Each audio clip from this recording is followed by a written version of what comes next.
오늘 함께 나눌 말씀에 등장하는 왕은 우시아인데요. 우시아는 아버지 아마샤를 대신해서 왕이 되었습니다. 근데 아버지로부터 왕위를 승계받는 과정이 일반적이지는 않았어요. 보통 유다 땅에서 왕이 승계되는 과정을 보면 왕이 나이가 들면 그의 아들이 권력을 가질 수 있도록 아들과 함께 공동 통치하는 그런 기간을 갖습니다. 그러다가 아버지가 죽거나 나이가 많이 들어서 더 이상 통치하지 못하면 이제 아들이 단독적으로 통치를 하게 되죠.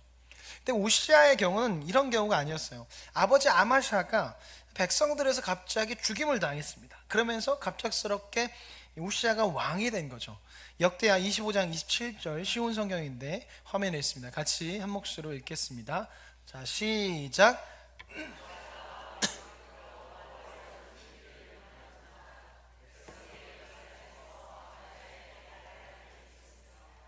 그래서 아마샤는 라기스 마을로 도망쳤습니다.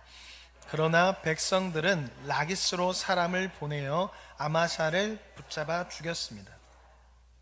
우시아의 아버지 아마샤는 처음에는 하나님 앞에 정직하게 살았어요. 그런데 뒤로 갈수록 하나님 말씀에서 벗어났고 결국에는 우상을 숭배하며 하나님을 예배하지 않았습니다. 그러니까 처음에는 하나님만 섬기다가 중간은 하나님과 세상의 것 우상을 같이 섬기다가 뒤에는 하나님을 버리고 우상만 섬긴 거죠. 이 과정에서 분노했던 백성들이 사람을 보내서 아마샤를 죽여버린 거예요. 그리고 그의 아들 우시아를 왕으로 세웠습니다. 근데 그 우시아가 아버지만 이렇게 된 게 아니라 그의 할아버지도 이런 비슷한 죽음을 맞이했어요. 할아버지가 요아스인데요. 요아스도 역시 처음에는 좋은 신앙을 가지고 있었습니다.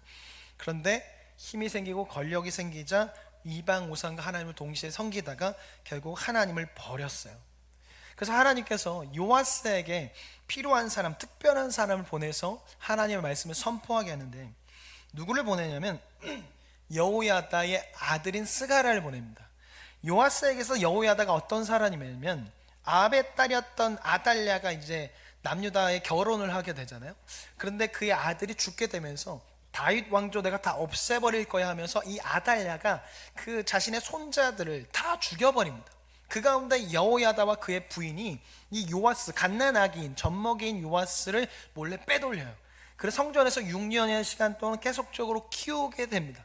그리고 왕이 되는 과정에서도 이 여호야다가 엄청나게 도와줘서 결국 요아스가 왕이 되고 왕이 된 후에도 계속 지혜를 주어서 잘 왕으로서 할 수 있도록 했습니다. 근데 여호야다가 죽고 난 후에 요아스가 하나님과 반대되는 길을 가는 거예요. 그래서 하나님께서 누구를 보내냐면 여호야다의 아들이었던 스가랴를 보내는 겁니다. 스가랴를 보내면 내 그 말을 듣겠지, 하나님의 말씀을 듣겠지 하고서 보냈는데 이 요아스가 어떻게 하냐면 그 여호야다의 아들 스가랴를 돌로 쳐서 죽여버려요. 돌로 친다는 것은 완전히 부정한 자로 여겨버린 거예요. 네가 나한테 대들어 넌 부정한 자야 라고 하면서 돌로 쳐서 죽입니다. 이로 인해서 요아스가 전쟁, 하나님께 벌을 받아서 전쟁터에서 부상을 입게 되고 침대에 누워있는데 신하들이 여호야다 아들 사건으로 인해서 죽여버립니다. 침대에 누워있는 그 왕을 죽여버려요. 그러니까 우시아는 할아버지도 하나님을 저버려서 결국 백성들에게 죽임을 당했고 그의 아버지도 역시 하나님을 떠나서 백성들에게 죽임을 당했어요. 그러니까 이런 상황에서 왕이 되니까 우시아는 더욱더 여러 가지 생각으로 오고 정신을 차려야지 했을 겁니다. 나는 저렇게 되지 말아야지, 나는 아버지처럼 할아버지처럼 되지 말아야지라고 생각했을 겁니다. 다행히 우시아에게는 좋은 어머니와 좋은 스승이 있었는데요. 3절에 보면 그의 어머니에 대해서 소개가 나오는데 어머니 이름이 여골리아고 그리고 예루살렘 사람이라고 합니다. 여골리아라는 것은 뜻이 여호와께서 능하게 하신다, 여호와께서 강하게 하신다라는 뜻을 가지고 있습니다. 또한 예루살렘 사람이라고 하는데 역대하에서 예루살렘 사람이란 말은 좋은 의미가 될 수 있어요. 왜냐하면 역대의 핵심 주제가 예배와 성전 그리고 하나님을 의지하는 것인데 성전이 예루살렘에 있죠.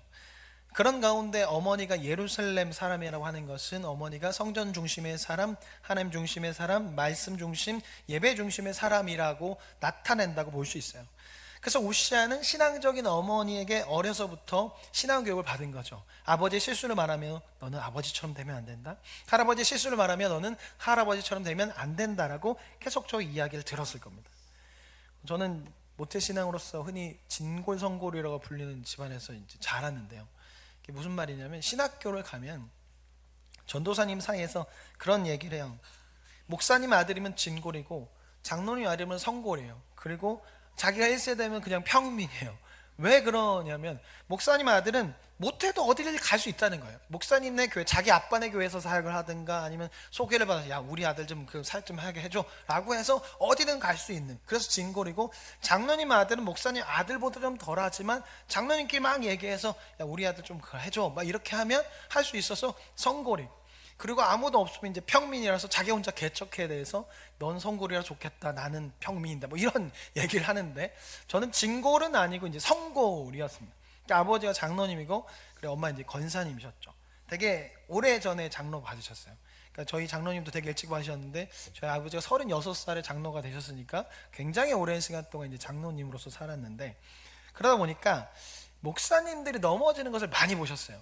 오랜 시간 동안 교회에 계시고 이제 일을 하시다 보니까 목사님이 넘어지고 이상한 전도사님도 와가지고 막 이런저런 이상한 얘기하는 걸 많이 보시니까, 제가 고향에 내려가면 항상 얘기하는 게 뭐냐면 목회자는 여자를 조심해야 된다, 목회자는 돈을 조심해야 된다, 기도와 말씀에 충실해야지 다른 것으로 승부하면 안 된다, 그리고 설교는 늘 준비되어 있어서 언제든 할 수 있어야 된다라는 말을 갈 때마다 하셨어요. 정말 갈 때마다. 제가 2주에 한번 3주에 한번 가는데 갈 때마다 항상 이제 아무도 없으면 저를 앉혀놓고 여자 조심해야 된다, 돈 조심해야 된다, 설교를 준비해야 된다, 기도로 승부해야지 다른 것을 하려면 안 된다라고 늘 얘기하는 거죠. 담임이 되고 나서부터 이제 얘기를 안 하시던데, 이 얘기하면 또 방송을 제 걸 또 봐주시거든요. 보시고 또 하실지 모르겠는데 어쨌든 그렇게 자주 말씀을 하셨어요. 그러니까 제가 정신을 차리는 거죠. 우시아에게 그의 어머니가 아마 그런 분이셨을 거예요. 아버지의 실수를 말하고 할아버지 실수를 말하면서 우시아야 교만하지 마라, 성전 중심의 삶을 살아라, 우상을 멀리해라, 물질을 멀리해라, 여자를 멀리하고 조심해라, 경건한 삶과 겸손의 삶을 살아가라 라고 이야기했을 겁니다. 그뿐만 아니라 우시아에게는 좋은 스승 스가랴가 있었는데 5절 말씀 화면에 있습니다. 같이 한번 읽어보겠습니다. 자, 시작. 하나님의 묵시를 밝히 아는 스가랴가 사는 날에 하나님을 찾았고 그가 여호와를 찾을 동안에는 하나님이 형통하게 하셨더라. 아멘. 스가랴에 대해서 뭐라고 말하냐면 하나님의 묵시를 밝히 아는 자라고 표현하는데, 이것을 직역하면 하나님을 보는 것에 총명한 자, 하나님을 찾는 것을 가르치는 자라고 할 수 있습니다. 여기서 하나님을 본다는 것은 하나님의 말씀을 통해서 그 뜻을 발견한다라고 할 수 있기 때문에 스가랴는 말씀을 통해서 하나님의 뜻을 발견하고 그 뜻을 가르치는 자라고 말할 수 있을 겁니다. 그러니까 우시아는 어려서부터 어머니에 의해서 신앙적인 교육을 받았고 좋은 스승 스가랴에 의해서 신앙 교육을 받으면서 자랐던 거예요. 이것을 백성들이 알기에 아버지 대신, 죽은 아버지 대신 우시아를 왕으로 세운 거죠. 아버지 아마샤가 신앙적으로 패역해서 죽임을 당했기 때문에 그 다음 왕은 신앙적으로 바로 선자를 왕으로 세우려고 한 겁니다. 우시아는 이렇게 신앙적인 환경 안에서 자람을 통해서 하나님께서 바라시는 왕의 모습을 갖추었습니다. 그래서 4절 말씀을 보면 그에 대해서 여호와 보시기에 정직하게 행하였다라고 말하는 거죠. 우시아는 정직했고 겸손했고 경건했으며 하나님 말씀 앞에 서서 말씀대로 살고 통치하는 왕이었습니다. 왕이 갖춰야 할 덕목인 겸손을 가졌고 겸손한 삶을 살았고 하나님 말씀 안에서 살고 하나님을 찾으며 살아갔던 거죠. 그래서 우시아가 왕이 되고 난 후에 하나님께서 남유다에 복을 내리셔서 평안과 번영을 가져다 주세요. 이것을 알 수 있는 구절이 여러 구절이 나오는데 먼저 2절에 보면 엘롯이라는 것이 나와요. 이 엘롯은 성경에서 엘랏이라고도 표현하기도 하는데 이것은 지역명입니다. 뭐 이천시, 안양시 뭐 이런 것처럼 지역명이에요. 거기에 성읍을 만들어서 남유다의 땅으로 세웠다는 거죠. 근데 이 엘롯이라는 지역이 언제 세워졌냐면 솔로몬 왕 때 처음으로 세워졌어요. 이곳이 어디냐면 홍해를 끼고 있는 해안 도시예요. 그러니까 엄청 남쪽으로 내려온 거죠. 솔로몬 때가 남유다 이스라엘 전체 땅이 가장 컸다고 하잖아요. 근데 지금 우시아 왕 때 그만큼 남쪽으로 확장을 했다는 거예요. 엄청나게 넓은 영토를 가졌다라는 것이죠. 그뿐만 아니라 우리가 읽지 않았지만 10절에 보면 이렇게 말하고 있어요. 화면에 있습니다. 제가 읽어드릴게요. 또 광야에 망대를 세우고 물 웅덩이를 많이 파고 고원과 평지에 가축을 많이 길렀으며 또 여러 산과 좋은 밭에 농부와 포도원을 다스리는 자들을 두었으니 농사를 좋아함이었더라. 우시야 왕 때 물 웅덩이가 많았대요. 오아시스가 많았다는 거죠. 고원과 평지에 가축이 많았고 또한 산과 좋은 밭에 포도원을 가꾸는 사람들, 농부들이 많았대요. 이것은 좋은 땅을 많이 확보했다는 것이고 그 확보한 땅 안에서 엄청나게 많은 가축과 소산물들을 얻었다는 거죠. 하나님께서 주시는 물질의 축복이 많았다는 거예요. 여기서 그치는 것이 아니라 우시야 왕 때에 수많은 군사들이 있었고 망대와 성읍들을 견고하게 지었습니다. 그러니까 우시야 왕 때가 솔로몬 때만큼 부유하고 강력했다는 거예요. 우시야가 하나님의 말씀 앞에 서고 말씀대로 살아가고 겸손하고 경건한 삶을 살아가니까 하나님께서 그의 나라의 평안과 번영의 복을 주신 겁니다. 겸손하고 경건한 삶을 살아갈 때 말씀대로. 근데 오늘날 우리의 삶도 마찬가지입니다. 우리는 겸손해야 되고 경건한 삶을 살아가야 합니다. 하나님의 뜻을 알아서 그 뜻대로 살아가야 하며 하나님을 찾고 구하는 삶, 하나님의 말씀을 알고 이해하는 삶을 살아가야 해요. 그럴 때 겸손할 수 있고 그럴 때 경건한 삶을 살아갈 수 있습니다. 그래서 우리는 하나님의 말씀을 읽어야 하고 묵상해야 하고 연구해야 되고 삶에서 계속 적용해야 되는 거죠. 말씀을 가까이 할 때 그 말씀을 통해 하나님의 뜻을 발견할 때 자연스럽게 겸손할 수밖에 없고 자연스럽게 경건한 삶을 살려고 하게 돼요. 우시야가 겸손하고 경건할 수 있었던 것도 바로 이것이죠. 우시야는 어려서부터 어머니로부터 가르침을 받았고 스가랴로부터 겸손이 무엇이고 경건이 무엇인지 배웠습니다. 하나님 뜻대로 사는 것이 무엇인지 배웠어요. 그래서 스가랴가 살아있을 동안에 계속적으로 하나님 말씀 안에서 살아갔던 거죠. 우리도 마찬가지입니다. 우리도 겸손하며 경건한 삶을 살아가야 하는데 그렇게 살아가기 위해서는 무엇을 가까이 해야 하냐면 말씀을 가까이 해야 합니다. 말씀을 연구하고 묵상하며 적용해야 돼요. 말씀에 관심을 가지고 매일 가까이 해야 합니다. 그럴 때 우리 삶이 바뀔 수가 있어요. 말씀을 매일매일 가까이 할 때 그 말씀을 통해서 깨달음이 오고 위로가 오게 되어서 어제보다 더 겸손한 삶, 어제보다 더 경건한 삶을 살아가게 되는 거죠. 우리의 감정은 수시로 계속 바뀝니다. 근데 말씀을 바뀌지 않기 때문에 우리는 말씀을 가까이 할 때 겸손할 수 있고 경건한 삶을 살아갈 수 있는 거죠. 그 말씀을 통해 주님의 은혜를 경험하고 위로를 경험하고 깨달음이 생기기 때문에 어제보다 더 나은 하루를 살 수 있는 힘이 생기는 것이고 어제보다 더 나은 말씀대로 살고자 하는 마음과 그 능력이 생기게 되는 거죠. 사랑하는 성도 여러분, 말씀의 기쁨을 누리시길 바랍니다. 말씀을 가까이 하셔서 제가 여기 온 지 거의 이제 8년, 9년이 넘었는데 말씀을 가까이 하라고 내가 8년 동안 외치고 있거든요. 그런데 그렇게 안 하시는 분들이 많은데 한번 도대체 왜 8년 동안 그렇게 외치고 있는지 한번 그것을 꼭 경험해 보십시오. 그 말씀이 즐거울 때 나의 삶이 바뀌고 나의 삶에 힘이 생기고 능력이 생길 겁니다. 그렇게 변하지 않던 그 성자라고 불리는 어거스틴, 나중에 성자가 됐죠. 망나니라고 불렸던 어거스틴도 말씀을 통해서 삶이 바뀌었고 웨슬리도 말씀을 통해서 삶이 바뀌었습니다. 예수님도 말씀을 통해서 승리하셨습니다. 그리고 그 말씀을 가까이 하라고 하셨고 말씀을 가르치셨죠. 주님을 닮은 삶을 살아가는 우리가 말씀을 가까이 하는 것, 매일 말씀을 가지고 살아가는 것은 당연한 거예요. 말씀을 가까이 하고 있는 것은 믿음이 좋은 자만, 직분자만 하는 것이 아니라 예수를 믿는다고 말하는 사람들은 모두 다 해야 하는 것이죠. 이것을 기억하십시오. 그래서 말씀을 통해 삶이 바뀌는 것이 무엇인지, 말씀을 통해 승리한다는 것이 무엇인지 알아서 매일매일 승리하고 겸손하며 주님의 위로하심과 힘주심을 얻어서 승리하는 삶을 살아가시길 바랍니다. 제가 이렇게 작게 아멘 할 줄 알았어요. 말씀 보라고 하고 열심히 하는 표정 보면 딱 그런데 아멘을 작게 할 건 아닌데 아멘을 다시 한번. 이것을 기억하십시오. 그래서 말씀을 통해 삶이 바뀌는 것이 무엇인지, 말씀을 통해 승리하는 것이 무엇인지 알아서 매일매일 승리하고 겸손하며 주님의 위로하심과 힘주심을 얻어 승리하는 삶을 살아가시길 바랍니다. 네, 감사합니다. 근데 이러한 것을 혼자 한다는 것이 쉽지가 않아요. 어려워요. 그래서 공동체가 필요하고 함께할 사람이 필요합니다. 말씀을 함께 나누며 함께 묵상하고 적용한 것에 대해서 나눌 공동체가 필요해요. 우시야에게는 어머니가 있었고 그리고 스가랴가 있었습니다. 그의 어머니와 함께 말씀을 나누고 그리고 그의 스승 스가랴와 함께 말씀을 나눴죠. 그로 인해 우시아가 스가랴가 살아있을 동안에는 하나님을 열심히 찾고 하나님의 말씀대로 살아간 거죠. 우리도 마찬가지입니다. 말씀을 함께 읽고 나눌 자, 말씀을 읽고 적용하면서 느꼈던 것, 위로받았던 것, 넘어졌던 것을 나눌 공동체가 필요하고, 그런 사람이 옆에 있어야 돼요.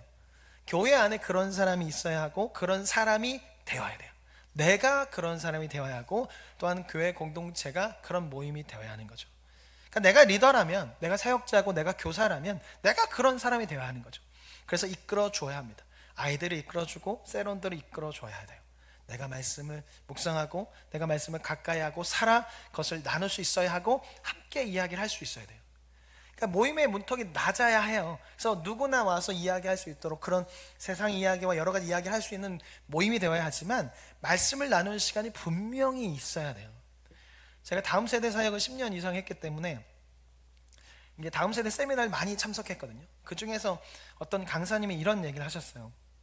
다음 세대 트렌드를 알고 그들이 사용하는 용어도 알고 같이 뭐 게임도 하는 것도 중요하지만, 무엇보다 중요한 게 뭐냐면 진리를 듣게 해야 한대요. 그들도 진리를 듣기를 원한다는 거예요. 청년들이 설교를 듣지 않고 예배에 잘 안 나오는 이유가 들을 게 없어서래요. 이상한 거 자꾸 얘기하고 너무 강압적이니까 듣고 싶지 않다라는 거예요. 그러면서 뭐라고 말하냐면, 그들도 진리를 듣기를 원하고 진리가 선포되면 반응한다고 이야기하더라고요. 그렇기에 그들의 삶에 공감하고 그들의 트렌드를 알아서 함께 대화를 나누는 것도 중요하지만, 진리를 잃어버리면 안 되고 진리가 뒤로 밀리면 안 된다라고 그렇게 이야기하더라고요. 우리가 하는 모임이 그렇습니다. 교회 모임이 정말 중요하죠. 그래서 교회 모임이 좋을 때 신앙이 지켜지고 신앙이 성장할 수 있습니다. 그래서 좋은 모임은 문턱이 낮아야 하고 진리의 말씀이 거기에 포함되어야 합니다. 살아온 이야기와 여러 이야기를 나누며 서로 친밀해져야 하는데, 말씀에 대한 이야기가 들어가야 하는 거죠. 그러기 위해서는 나부터 말씀을 가까이 해야 돼요. 리더라면, 그리고 교사라면 내가 먼저 말씀을 가까이 해야 하고 내 삶에 적용하고 와야 돼요. 내가 우시아의 어머니가 되어야 하고 내가 스가랴가 되어야 하는 거죠. 매일매일 말씀을 가까이 하시고, 또 내가 속한 공동체가 그런 공동체가 되고 나도 그런 사람이 될 수 있게 해달라고 기도하시기 바랍니다. 주님께서 그런 공동체를 만들어 가시고 그런 나를 만들어 가실 겁니다. 두 번째, 우시아 왕의 이야기가 이렇게 끝나면 좋겠는데 안타깝게도 그렇게 끝나지 않습니다. 우시아는 첫 모습을 잃어버리고 아버지를 닮게 되고 할아버지를 닮게 됩니다. 그래서 하나님으로부터 벗어나게 되고 하나님의 말씀으로부터 벗어나게 돼요. 16절 말씀을 같이 한번 읽어보겠습니다. 화면에 있습니다. 시작.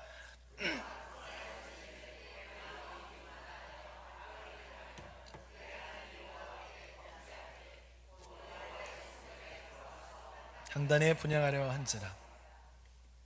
우시아가 하나님께서 베푸신 은혜로 말미암아 평강을 얻고 강성해지자 그의 마음이 교만해져서 하나님께 범죄를 저질러요. 그러니까 지금 우시아가 강성해질 수 있었던 것이 하나님의 덕분이었는데, 우시아는 평안과 부와 능력이 생기자 첫 마음을 잃어버리고 하나님께 큰 죄를 범하게 되죠. 당시 남유다 속한 땅, 레반트 지역이라고 하는데 초승달 지역이라고 불리기도 하는 그 가나안 지역은 주변 강대국들의 침입이 잦을 수밖에 없었어요.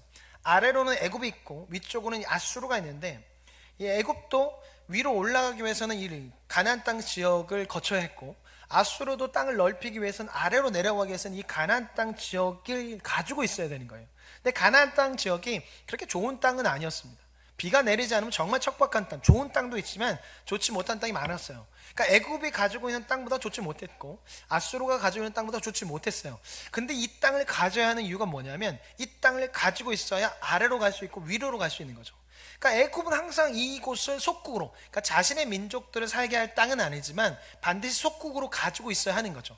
아수르도 마찬가지인 거예요. 바벨론도. 그렇다 보니까 계속 이 가나안 땅은 공격을 당하는 거예요. 그래서 성경에 애굽이 자주 나오고 아수르와 바벨론이 자주 나오는 이유가 이곳이 길목이기 때문에 자주 나오는 거죠. 근데 우시아가 왕이 되던 때에는요, 애굽과 아수르에 둘 다 문제가 있었어요. 내적인 문제가 있었고 주변 나라에 다른 나라에 공격이 있어서 그걸 막고 공격하느냐, 가나안 땅 지역을 신경 쓸 겨를이 없었던 거죠.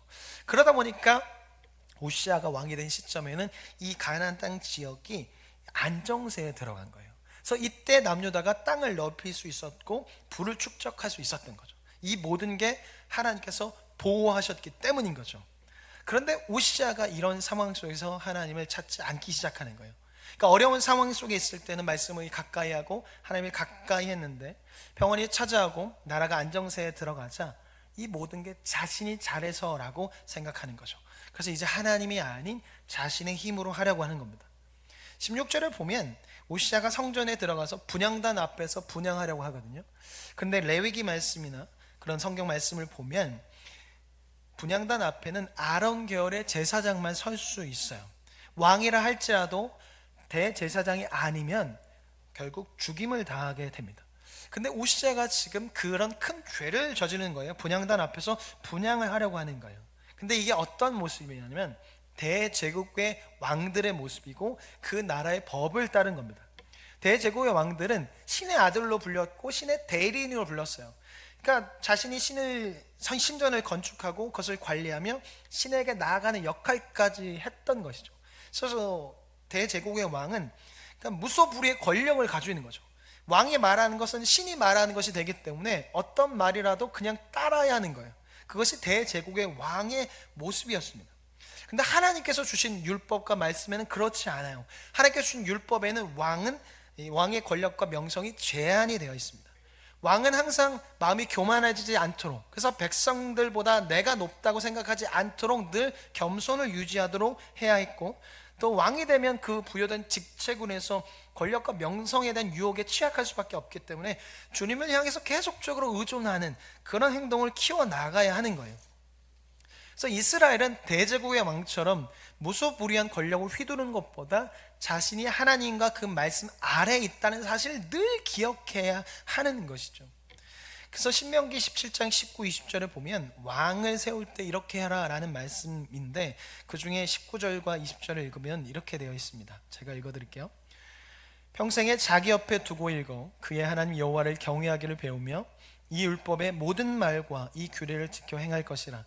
그리하면 그의 마음이 그의 형제 위에 교만하지 아니하고 이 명령에서 떠나 좌로나 우로나 치우치지 아니하리니 이스라엘 중에서 그와 그의 자손이 왕위에 있는 날이 장구하리라.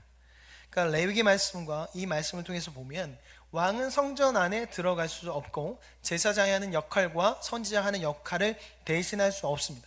또한 왕은 나라를 다스리되 하나님의 말씀을 듣고 그 말씀 안에서 해야 되기 때문에 제사장에게 하나님의 말씀을 들어야 하고 선지자를 통해서 하나님의 말씀을 들으며 통치해야 되는 거죠. 그것을 통해서 왕은 다시 한번 자신을 돌아보게 되고 겸손해질 수 있고 하나님의 말씀 앞에 서는 거죠. 근데 뒤로 갈수록 패역한 사람들은 어떻게 해요?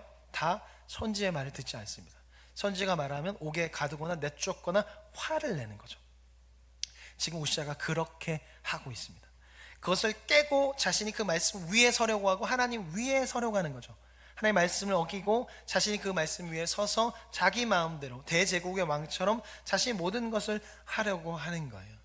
아담과 하와가 자기 멋대로 살기 위해서 선악과를 따먹은 것처럼 사무엘이 오지 않자 자기가 스스로 제사장이 되어서 자기 마음대로 예배를 드린 것처럼 지금 우시아가 그런 행동을 한 거죠. 이로 인해서 우시아가 어떻게 되냐면 이마에 인침을 받게 돼요. 나병 환자라는 인침을 받아서 죽을 때까지 그의 이마에 생긴 나병이 사라지지 않습니다. 그래서 나중에 등장하는 유대 문서를 보면 이 우시아의 관에는 우시아가 나병에 걸린 우시아의 관이라고 써 있고 그것을 이장할 때 그렇게 써 있었대요. 절대로 관을 열지 마시오. 나병에 걸렸으니. 그러니까 이 사람은 끝까지 죽을 때까지 그리고 죽어서도 나병 환자였던 거예요. 분향단 앞에서는 대제사장은 모자를 쓰고 가는데 그 이마에 뭐라고 써 있냐면 여호와께 성결이라는 말이 써 있습니다. 그래서 나타내는 거죠. 이 자는 하나님께서 선택하신 분향할 자다라는 것을 나타내는데 그렇지 못한 자가 분향단 앞에 서니까 하나님께서 그의 이마에 새겨주신 거죠. 부정한 자, 하나님께 저주받은 자라는 것을 박아버리셨습니다. 그 뜻의 나병을 박아버리셨어요. 우시아는 선대 왕들보다 훨씬 더 많은 복을 누렸고 오랜 시간 동안 50년이 넘는 시간 동안 통치를 했어요. 오랜 시간 동안 평안을 누렸지만 그는 하나님을 배신했고 첫 모습과 완전히 반대되는 모습을 나타냈습니다. 그에게 찾아온 평안이 오히려 그를 하나님으로부터 멀어지게 했고 그에게 생긴 권력과 부가 오히려 그를 교만하게 해서 하나님의 말씀으로부터 멀어지게 했습니다. 만약 우시아에게 스가랴가 있었다면, 만약 우시아에게 어머니가 있었다면 우시아는 처음과 달라지지 않았을지도 모릅니다. 그가 하나님의 말씀을 계속 가까이 함을 통해서 제사장 아사랴의 말을 들었다면 그는 첫 모습을 잃지 않았을 겁니다. 그가 나병에 걸려서 격리되었을 때 스스로 부정하다 외치며 하나님 앞에 엎드리며 회개하고 나아갔다면 그는 시간이 지나고 나병이 나아서 다시 주님 앞으로 나아갈 수 있었을 겁니다. 근데 그걸 안 한 거예요. 우시아가 죽을 때까지 하지 않은 겁니다. 그래서 그렇게 죽은 거예요. 자신의 약함을 인정하지 않았고 자신의 죄와 자신의 연약함을 들고 주님 앞에 나아가지 않았어요. 그래서 그는 낫지 않은 거죠. 우리는 연약해서 넘어질 때가 많습니다. 겸손하게 살다가 어느 날 갑자기 그것을 놓칠 때가 있고요, 정직하게 살다가 어느 날 넘어질 때가 있습니다. 경건하게 살다가 어느 날 죄를 지을 때가 있어요. 그때 우리가 기억해야 할 것은 뭐냐면 돌이킴인 거죠. 말씀으로 돌이키고 주님께로 돌이키는 겁니다. 예수님의 이름을 부르는 것이고 외치는 거죠. 주님, 나는 연약합니다. 부정합니다. 나를 용서하시고 나를 불쌍히 여기소서. 주님이 필요합니다. 주님이 아니면 안 됩니다라고 외치는 거죠. 주님께서 우리를 위해 십자가 달려 죽으신 것을 기억하며 주님께 나아가야 합니다. 우리는 연약할 때, 넘어질 때 주님을 찾아야 돼요. 만약 우리가 그런 상황에서 주님을 찾지 않는다면 주님께서 죽으신 십자가를 헛된 것으로 만든 것이 될 수 있습니다. 이것을 기억하셔서 주님 앞에 나아가십시오. 주님은 우리 연약함을 다 아시고 넘어질 것을 아시고 이 땅에 오셨고 죽으셨습니다. 우리의 예배가, 우리 삶이 우시아가 드린 삶과 예배가 아니라, 사울이 드린 예배가 아니라 다윗이 드린 예배, 다윗이 엎드리며 찾은 눈물의 고백이 되기를 바랍니다. 주님께서 그런 우리를 기다리시고 그런 교회와 그런 공동체를 기다리십니다. 함께 찬양하고 기도하겠습니다.